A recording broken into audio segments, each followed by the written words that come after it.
The kidnapping caught on camera, but the ending nobody expected. The vanishing girl. If you think kidnappings are always what they seem, think again. Hit that subscribe button before this story gets darker, because what you're about to hear still haunts an entire town to this day. It was a Thursday evening in late October, in the quiet town of Brookvale, Illinois, a place where people still left their doors unlocked, where the loudest sound after 9 p.m. was the hum of crickets. At 8:17 p.m., that silence was broken by a phone call that would change everything. 911, what's your emergency? The trembling voice of a store clerk came through the line. There's a girl, she was just here, she's gone. Someone took her. Within minutes, patrol cars were racing toward Henderson Plaza, a small strip mall on the outskirts of town. Rain slicked the asphalt, reflecting the blue and red lights of the responding units. Inside one of the stores, police found a spilled coffee cup, a cracked cell phone, and a single white sneaker lying near the exit. The name attached to the phone was Lena Carver, 17 years old. And then came the footage. Every business in the plaza had security cameras, but only one had the right angle. The footage was grainy, black and white, time-stamped 8:14 p.m. It showed Lena stepping out of the convenience store, phone in hand. She looked over her shoulder as if someone had called her name. Then, from the corner of the frame, headlights. A dark SUV slowed down, the passenger door opened, and Lena vanished from view. In the background, through the rain, you could faintly see another figure. A man in a hood, standing still, watching. Detective Mara Linton, the lead investigator, watched the video 5 times that night. It's not random, she muttered. Whoever did this knew her, or knew the cameras. By morning, the footage had gone viral. National news outlets called it the kidnapping caught on camera. Everyone had theories: an ex-boyfriend, human trafficking, a serial offender. But Linton noticed something most viewers didn't. The SUV's brake lights flickered twice before it pulled away. It was a code, 2 quick taps. She'd seen that signal before, used by locals during surveillance or meetups.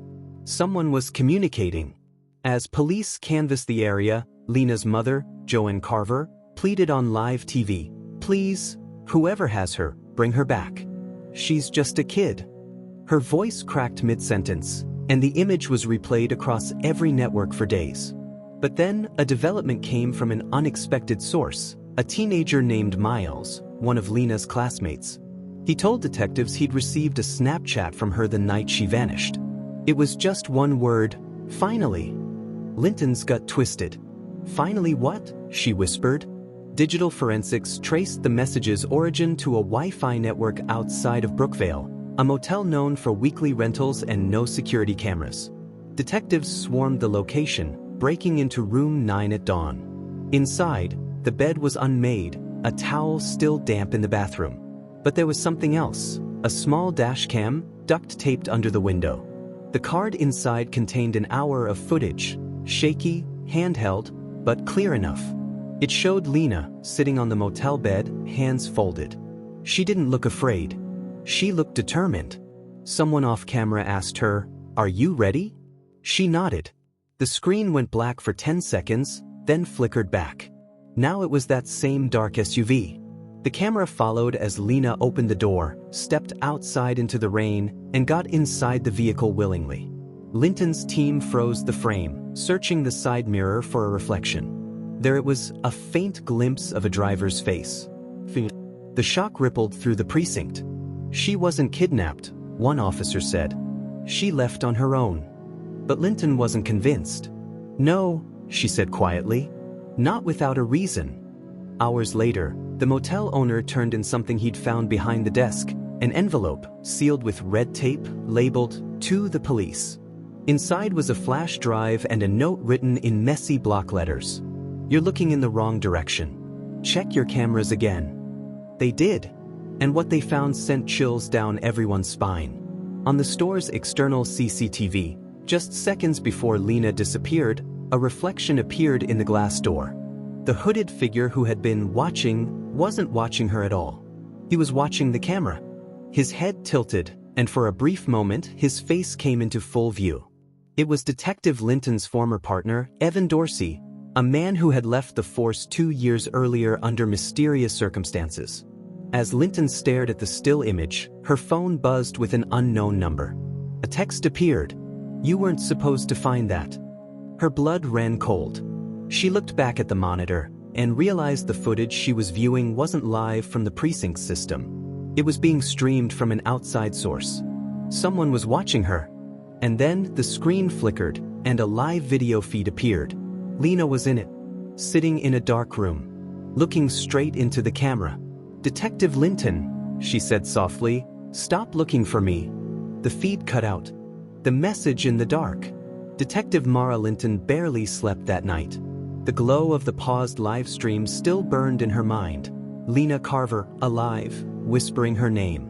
Not, "Help me." Not, "I'm in danger." Just one command, "Stop looking for me." But that wasn't how kidnappings worked. By morning, the Brookvale Police Department had turned into a war room. News vans swarmed the parking lot. Federal agents arrived to assist. Linton stood at the head of the task force briefing, her jaw tight, voice controlled. "Whoever's behind this is playing us." The live feed wasn't from our network. It was routed through 3 proxies, same as the flash drive message.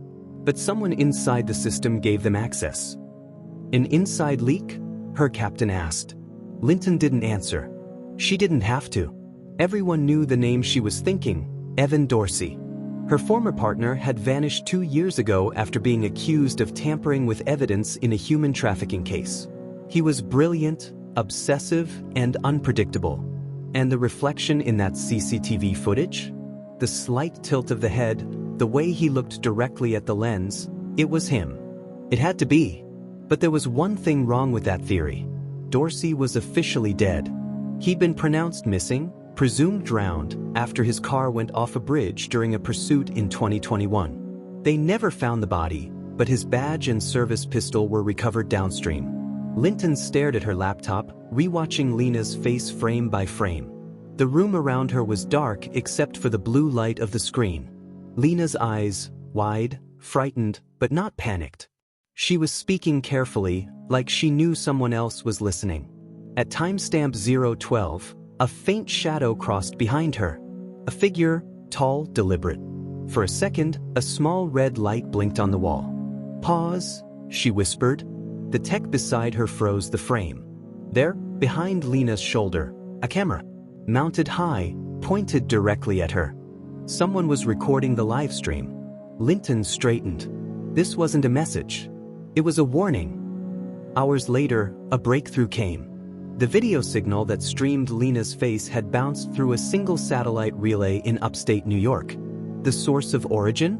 A decommissioned communications tower outside a ghost town called Coldwater Ridge, population 0. By dusk, Linton was on the road with her partner, Detective Ryan Hale. The wind howled through pine forests as they climbed into the mountains. The signal grew weaker, the static louder. The GPS flickered, then died altogether. "Something about this doesn't feel right," Hale said. "Nothing about this is right," she muttered. When they reached the tower, its rusted frame loomed like a skeleton against the night sky. A single light flickered near the top. At the base, an old generator hummed faintly, patched together with fresh cables. Linton's flashlight beam swept across the entrance and froze on a message spray-painted in white letters. "Stop looking." Inside, they found a setup that looked like a tech lab built by a ghost. Laptops, signal boosters, recording devices, all wired together. But what stopped them both cold was what was on the screens. Dozens of live security feeds. From their own police department. The precinct parking lot, the hallways, even Linton's own office. Someone had been watching them for weeks. On the main monitor was a looping clip. Lena sitting in the dark room, whispering the same 3 words over and over. "Stop looking for me." "Kill the power," Linton ordered.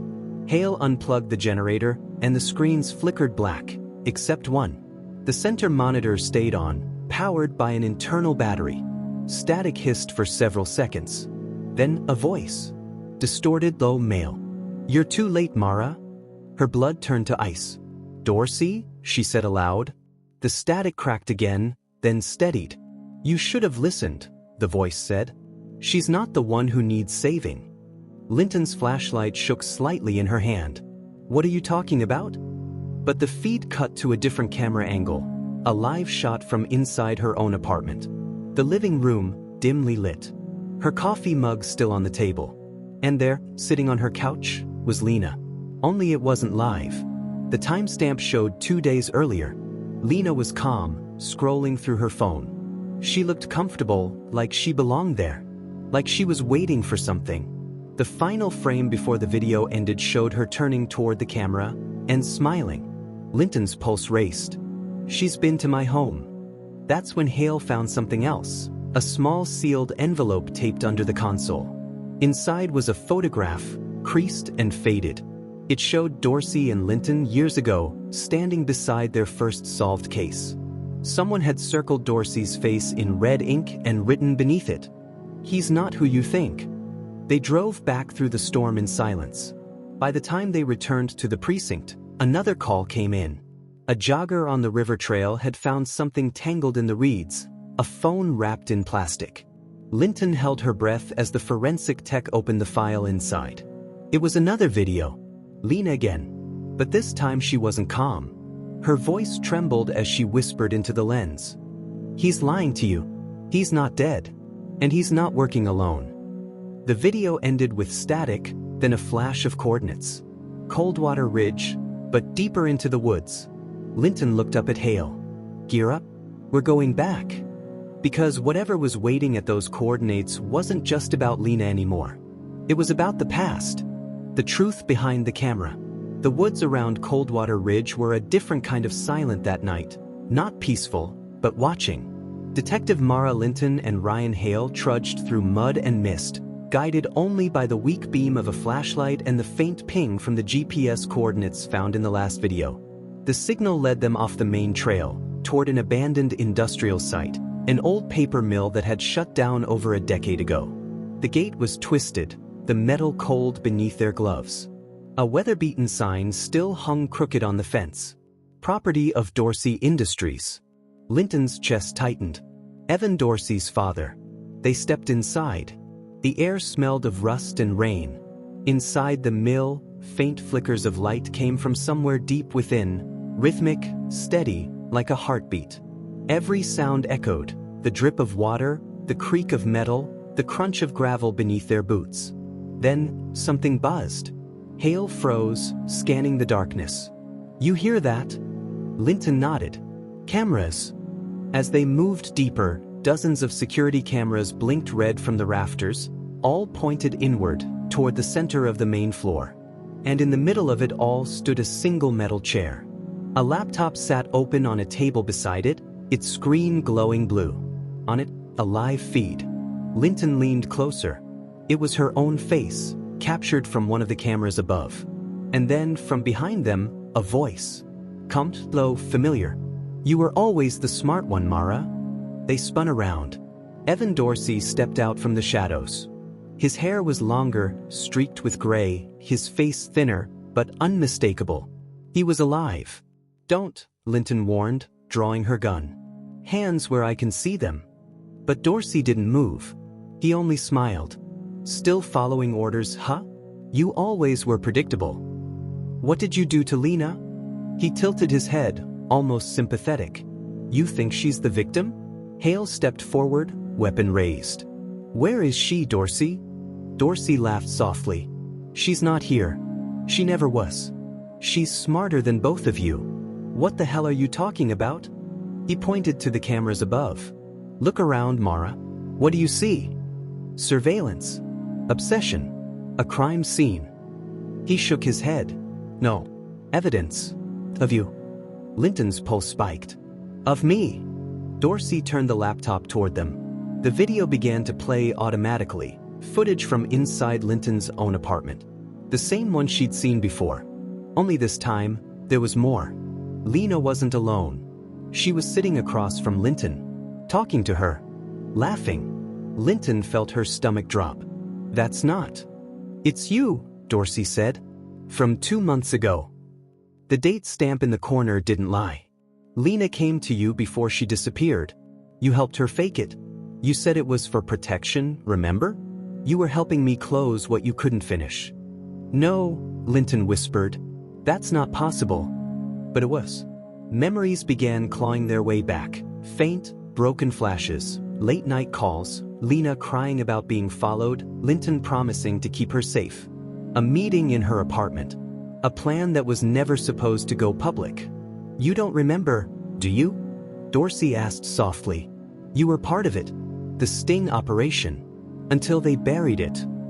Hale looked between them, stunned. Mara, what is he saying? Dorsey sighed. They made her forget. After it failed. After it all went wrong. He stepped forward, voice calm. We were building a case against a network. The same one that took Lena's sister. The same one your department was protecting. But you got too close. So they scrubbed the files. Erased the truth. And left me for dead. Linton's mind spun. You're lying. Am I? Dorsey said, nodding toward the laptop. Watch the rest. The video continued. Linton and Lena stood side by side, talking in hushed tones. Then Lena said something that froze her blood cold. If this goes wrong, don't come for me. Just make sure the truth gets out. The footage cut to static. The next image was live, from the laptop camera. Lena, sitting in a dimly lit room, eyes red but steady. You were supposed to stop looking, she said, because the ones who took me aren't strangers. The feed zoomed out, revealing her location. A room filled with evidence boards, files, and monitors displaying the faces of Brookvale's most powerful figures. Police, judges, business owners. They own everything, Lena whispered. And they made this look like a kidnapping, so no one would notice what they were really hiding. The screen flickered. Smoke filled the air. Get down, Hale shouted. The explosion tore through the side of the mill, hurling debris across the floor. When the dust settled, Dorsey was gone, vanished into the smoke like a ghost. Linton staggered to her feet, coughing. The laptop was cracked, but the feed still ran for a few seconds, long enough for Lena's voice to echo one last time. They're coming for you next, Mara. The screen went black. Days later, investigators combed through the wreckage. The building had been wired to burn. Dorsey's body was never found. And the hard drives, every last one, were wiped. The case was declared unsolved. Officially. But late one night, in the quiet of her apartment, Detective Mara Linton opened her laptop to find a new message waiting in her inbox. No sender. No subject line. Just a single video attachment. It opened to static, then slowly focused. Lena Carver, alive. Sitting in front of the same old camera. Her eyes locked on the lens. The truth's out there now, she said quietly. You just have to decide if you're ready to see it. Then, for a split second before the video ended, her reflection in the glass revealed someone standing behind her. Tall, familiar. Evan Dorsey. And his hand reached forward, switching off the camera. If you think this story was wild, the next one will make you question everything. Subscribe before someone deletes this video.